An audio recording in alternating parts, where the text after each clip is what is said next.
Dahil unang-una, yung lupa sa Muntinlupa, alam nyo naman, ay napakamahal na. Yes. So we can earn revenue from that. Ngayon, yung mga PDLs lang ang nakatira doon, pero pwede natin gamiting revenue generator yan ng ating gobyerno. So I totally agree with you. And pangalawa, from the standpoint of peace and order, meron pong sinasabi ko kay Secretary Vida, sa El Salvador, the country of El Salvador, meron ho sila doon isang facility, it's called SECOT. No? Ito pong facility nila, modelo na ho to sa paggagawa po ng mga mega prison sa buong mundo po. At alam ko, ito rin po yung inyong vision nung ginagawa yung batas na sinabi nyo, yung RA 11928. At ang vision nyo po is gumawa ng mga regional or island-based mega prisons at doon na ilalagay itong mga drug traffickers. And napakaganda pong plano yan. In fact, yan nga ang ginagamit ng El Salvador at doon rin pinapadala ng Amerika. No, yung mga kanilang mga yun, talaga heinous crime or heinous criminals. So, unfortunately, ang binigay lang po ng DBM to Bucor is only 200 million pesos to jumpstart the study. At ang rini-request po ng Bucor is 6 billion pesos to build the first facility in Sablayan, Occidental Mindoro. And I promised si General Katapang na next year, upuan natin mabuti ito para iplano natin itong ang tawag no Supermax facility in Sablayan. Kasi unang-una, may batas na yan. At pangalawa, alam ko yan po ang inyong vision. At nakikita ko rin na ito rin ang paraan para ma-decongest natin yung ating mga prisons sa iba't ibang lugar. So, ang kakailanganin nila 6 billion pesos and I told General Katapang na we have to plan this properly at humingi tayo ng multi-year obligation certification para kung 6 billion yan, ano ba kailangan natin every year at ma-allocate siya every year hanggang matapos. Thinking like a businessman, Your Honor, dahil kung let's say 6 billion ang kailangan at the start to be able to do this, yung pong Muntinlupa, pagka binakante, General Katapang, may we know how large is Muntinlupa now? It's 365 hectares, Mr. President. 365 hectares. Yes. Puro PDL lang ang nakatira.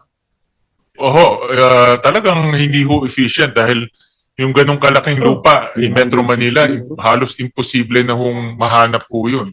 No? 365, okay, hectares. Yung Muntinlupa, pag inalis natin doon yung ang mga Bureau of Correction, ang Bucor, inalis natin. 365 hectares na bakante, you can turn it into a university belt. Grabe ang magagawa ng gobyerno dyan. Magkano ngayon per square meter ang lupa doon sa around area ng Muntinlupa? Ang advice ko sa akin ni General Katapang kasi pina-estimate na nila is 250,000 per square meter. 250,000 per square meter? Yes. Di ba? Ganun ka mahal. Mas mahal pa sa Alabang, ha? Oo, talagang ano yan eh. Okay. Prime property ho yan. Prime property. Ilang square meters ang 365 hectares? Sa 10,000 po. So, times 10,000. 10,000 per hectare? 365 times 10,000 Oh. times 250 times 250,000 magkano yan? Hindi na ho kasya sa calculator. 3,650,000 square meters. Yes. Di ba ba? Okay. Yes. 3,650,000 square meters. At 250,000 per square meter. Magkano po yun? 912 billion. 912 billion. No. 6 billion lang itong kailangan mo na. Correct. May magpapautang dyan. Correct. Tama ho. Pag-aagawan ho yan ng mga developers. Correct. Hindi natin kailangan ilagay pa, problemahin pa sa budget. You just open it up to any businessman who would be O, pahiram mo na, utang. Si Ramon, kay Ramon ang lang yan, one click eh. Di ba? O, kaya muna 6 billion advance. Di ba? Umpisa na namin to. Grabe ang ginawa sa ating bansa at sa gobyerno at makikinabang pa yung mga pamilya ng mga PDLs at makikinabang din tayo at maiiwasan na natin yung sinasabing ikakay, yung mga nagtutulak ng death penalty. Kasi mas parang death penalty mo na rin yung mga yun pag hiniwalay mo yun at nilagay mo sa isang island na walang cell site, walang komunikasyon, dinideliver lang ang pagkain. Nakapaligid, puro pating. Di ba? Oh, yun, parang Alcatraz. Parang Oo. Alcatraz. I suggest that the Department of Justice make a study on this matter. And perhaps, talk to the businessmen, to the business community. Madali ito. Hindi kailangan pera ng taong bayan ang gamitin natin dito para maipatayo ito pagkaganyan ng usapan. Hindi mo ba? Tama ko kayo, Senate President, and ang ating bagong kalihim ng Department of Justice ay nandito, nakikinig ho siya. Kailangan ho talaga itong magkaroon ng parang transition plan. Because how do we plan this out, including the financial aspect? So kasi nga ho, kung let's say yung 365 hectares, ilan ho doon muna, let's say, first phase, tapos ilipat yung mga preso, second phase. So it has to be a holistic plan. And nangako ako sa kanila na upang ko ho sila January para maplano, tumulong sa pagplano. Alright.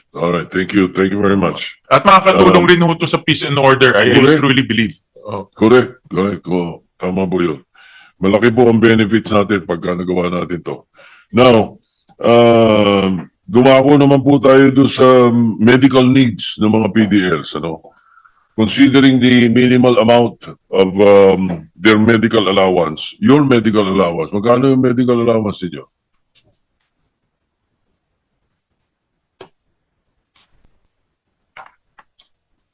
Under the Senate Committee report po, dinagdagan ho natin from 15 pesos to 20 pesos po ang medical allowance per PDL po. The PDL for how long? For a day or pag nagkasakit? Per day po, per day. Per day. Yes. 20 Yun po ang pesos per calculation day. ho nila. So, tinaasan ho natin yung kanilang medical allowance po. Okay. Have you tried coordinating with PhilHealth or DOH for let's say, MAIP or AX assistance to cater to their medical needs?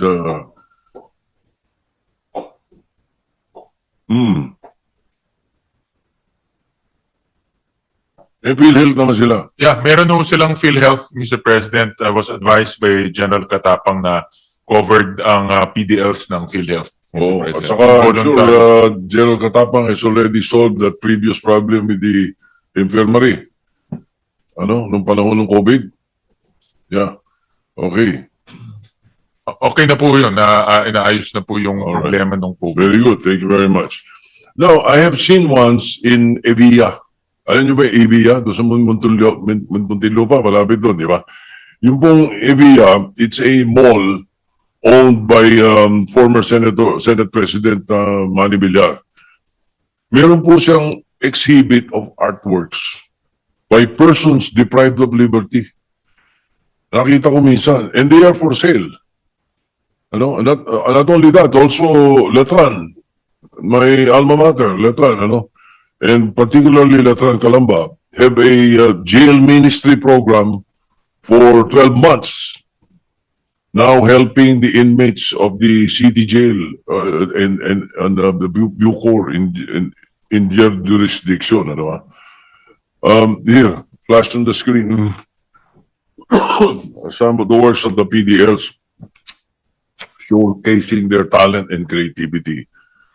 Are there programs? What are your programs and plans for the livelihood of the PDLs to help them support their families kahit sila'y nakakulong, even from the inside?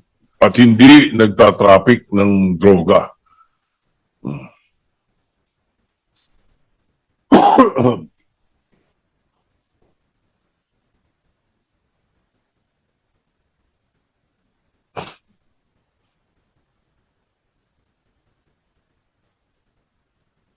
Well, maganda ho itong pinakita nyo, Mr. Senate President. In fact, doon po sa special provision, itong mga kinita ho nila pupunta directly sa welfare po ng ating mga PDL. So hindi ito pupunta sa Bucor but diretso sa mga PDLs ho natin. So ang Bucor po encourages them to come up with ganitong mga parang livelihood na rin ho to, no? Kasi they earn from it. And meron din ho silang mga training programs in partnership with TESDA. So ang objective ho dito, pagbalik ho nila sa society, meron ho silang skills na magagamit ho nila para maganap ng trabaho. Kung gusto ho nila magtayo ng sariling negosyo, meron ho silang skills. Dahil importante rin ang paglaya ho nila, meron ho silang pagkakakitaan para hindi ho bumalik.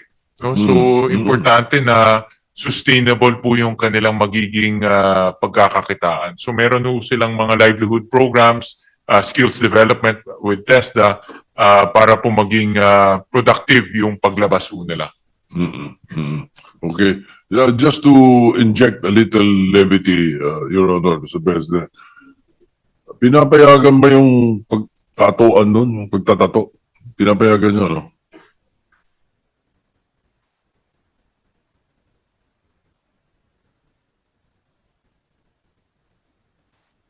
Bawal ho. Bawal, pinagbabawalan po na magtatuho sa loob ng kulungan. Eh, ba't puro tato sila?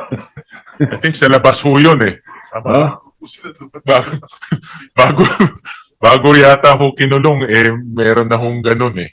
So ngayon, dala-dala na nila. bawal na yun. Bawal na ho yun. Bawal na. Bawal na ho sa... Hindi sila pwedeng sila nagtatatuan, ha?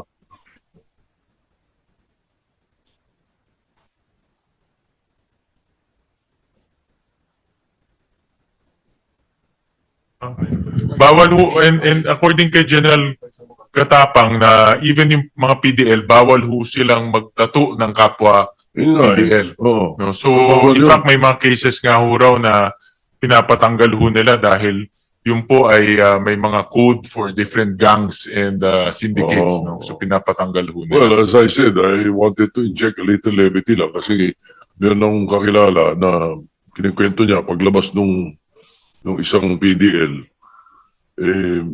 may tato. Ang tato sa likod niya, yung picture ni Jesus Christ. Doon niya sa loob nakakuha. Sabi. Anyway, sige, basta we will take the word. Pero in-assure ho tayo ni General Bawal Katapang na, na bawal ho. Bawal yan sa Bawal loob. na, okay. Baka sa labas, baka. Okay. For our also for our persons restored of liberty or the PRLs, yung LAYA, LAYA, LAYA, no? I saw that there are religious organizations, as a matter of fact, Jesuits, and non-government organizations who are helping them for their reintegration into society. So, ayos pa rin to.